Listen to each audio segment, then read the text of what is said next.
ऐसी ही प्रॉब्लम की वजह से घड़ी जल्दी खराब होती है। इस वीडियो को देखने के बाद आप कोई सी भी घड़ी घर पर ही रिपेयर कर सकते हो, वो भी फ्री में। घड़ी में कैसी भी प्रॉब्लम हो आप चुटकियों में सही कर सकते हो उसको। हेलो गाइस, आज हम प्रॉपर तरीके से इस दीवार घड़ी को रिपेयर करना सिखाएंगे आपको, तो वीडियो को पूरी देखना, स्किप नहीं करना। ये घड़ी मेरे पास पहले भी आई थी जब मैंने इसमें एलईडी स्ट्रिप्स लगाई थी, और जब इसको जलाते हैं एलईडी स्ट्रिप्स को काफ़ी बढ़िया लुक आता है और काफ़ी अच्छी लगती है देखने में ये घड़ी। चलिए आपको एक बार चेक करवाते हैं। देखो आप दोस्तों कितनी बढ़िया लग रही है। तो ऐसे आप कर सकते हो अपनी घड़ी में भी, कोई दिक्कत नहीं है वैसे। चलिए इस एलईडी को बंद करते हैं और इसको खोल के इसकी मशीन को रिपेयर करना आपको सिखाते हैं। बारिश बहुत तेज हो रही है दोस्तों और बैकग्राउंड में साउंड आ रही है, तो उसको कॉम्प्रोमाइज़ करें। पहले हम आपको चेक करवाते हैं कि घड़ी चालू है कि बंद है, ठीक है। और 1.2 से 1.6 वोल्ट आप पावर सप्लाई में सेट कर सकते हो, कोई दिक्कत नहीं है। चलिए चेक कर लेते हैं इसे। ये एलिगेटर क्लिप है और इसको हम लगा लेंगे पॉजिटिव में पॉजिटिव और नेगेटिव में नेगेटिव, ठीक है। तो इसको हमने पावर दे दी है और दोस्तों देखो बिल्कुल भी चालू नहीं है, और जो उसकी सेकंड की सुई है वो थोड़ी थोड़ी हिलती है और कुछ देर बाद चलने लग जाएगी और फिर बंद हो जाएगी, चलने लग जाएगी बंद हो जाएगी। तो ऐसी इसमें प्रॉब्लम है, तो इसी को हम सही करने वाले हैं। चलिए इस घड़ी को जल्दी से खोलते हैं और इसकी मशीन को बाहर निकालते हैं। जब तक हमारी वीडियो को आप कर दो लाइक, शेयर और सब्सक्राइब जरूर कर देना दोस्तों।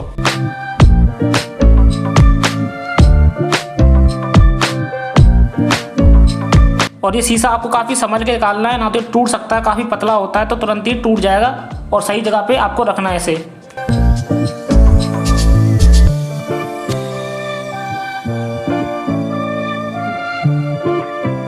यहाँ पर एक नट लगा हुआ है जिसे हम नोज प्लायर से खोल लेंगे, या फिर आपके पास कैंची होगी उससे भी आप खोल सकते हो, क्योंकि इसमें स्लेट होते हैं, स्लेट में फंसा के आप जल्दी से खोल सकते हो, कोई दिक्कत नहीं होगी, आराम से खुल जाएगा, ठीक है।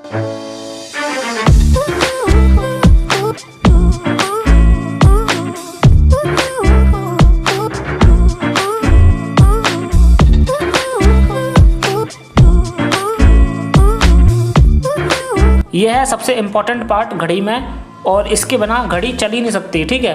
तो इसी को हमें रिपेयर करना है। चलिए इसे खोल लेते हैं। और ये लॉक होते हैं, काफ़ी नाजुक होते हैं, तो आपको आराम से खोलना, जैसे मैं खोल रहा हूँ ऐसे आप खोल सकते हो। आपको थोड़ा थोड़ा पेचकस फंसा के और ऊपर को उठाना है, दोनों तरफ से बराबर बराबर करना है, तो तुरंत ही सही से निकल जाएगा, कोई दिक्कत नहीं होगी, है ना।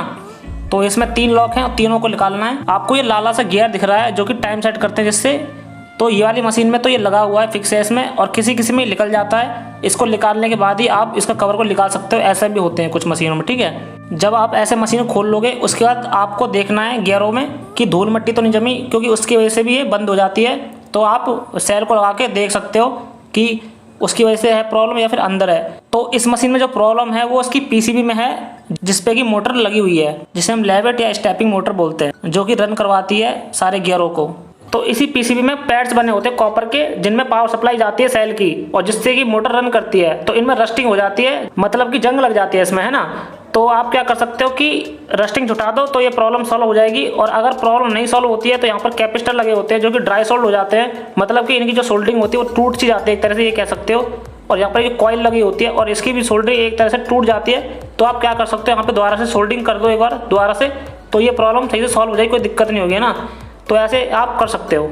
चलिए इस मशीन को फिट करते हैं और यहाँ पर जो भी गियर है इनके लगा देते हैं। और दोस्तों आप देख के भी लगा सकते हैं, कोई दिक्कत नहीं है, और वैसे काफ़ी ज़्यादा ईजी है। गियर को देख के पता कर सकते हैं, अगर गियर की जो कटिंग है पतली है तो पतले वाले गियर में लगेगा, और मोटी कटिंग है तो मोटे वाले गियर में लगेगा, है ना। तो ऐसे भी कुछ कर सकते हैं। और ये कनेक्टर है और इसी में सेल को अटैच किया जाता है और यहीं से पावर सप्लाई आगे जाती है ना। तो इसमें भी देख लेना आप, इसमें जंग नहीं होनी चाहिए, जंग नहीं लगी होनी चाहिए, जंग लगी है तो उसको साफ कर लेना। और यहाँ पर भी जंग नहीं लगी होनी चाहिए, ठीक है। लोहे की है तो उसमें जंग लग जाती है, और स्टील होगी तो उसमें जंग नहीं लगेगी, है ना। चलिए हम जल्दी से इसे फिट कर लेते हैं, उसके बाद आपको दिखाते हैं।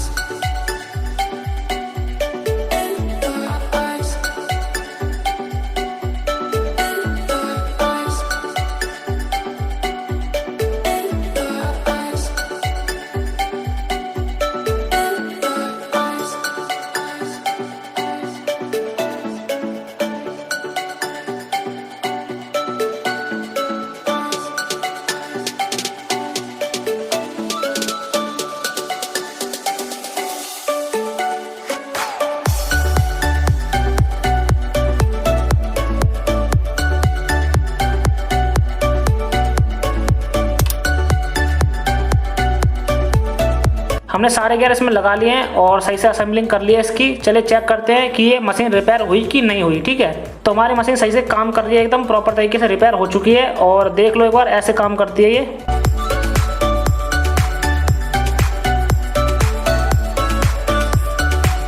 जब भी आप मिनट, सेकंड और घंटे की सुई लगाएं तो तीनों को एक बराबर करके लगाएं, ना तो इसकी एक्यूरेसी में फ़र्क आ सकता है।